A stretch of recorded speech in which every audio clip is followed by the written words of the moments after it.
বাংলাদেশের কৃষকের সবচেয়ে বড় প্রশ্ন হচ্ছে রঙিন সাগর কলা কিভাবে সাইজে বড় এবং মোটা হবে। এই প্রশ্নেরই আজকে উত্তর দিব।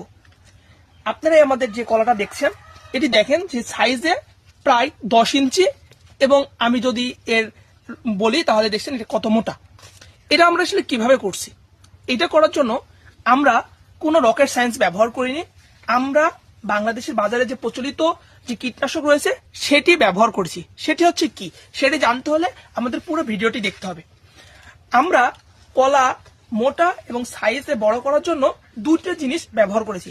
এক হচ্ছে আমাদের জমিতে সবসময় ময়েশ্চার থাকে এরকম ব্যবস্থা করে রেখেছি, যা সেচ দিয়ে করা সম্ভব।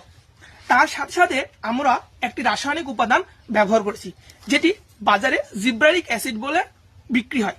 আপনি যদি জিব্রারিক অ্যাসিড এই কলাতে 10 দিন পর পর স্প্রে করেন তাহলে আপনার কলা হতে পারে আমাদের কলার মতো লম্বা, বড় এবং মোটা। বড় এবং মোটা হলে বাজারে চাহিদা বেশি থাকে। তাই আপনারা আমাদের দেওয়া যে ফর্মুলা রয়েছে এটি ব্যবহার করে কলার কাঁধি বড় করতে পারবেন, সাইজ বড় করতে পারবেন এবং মোটা করতে পারবেন।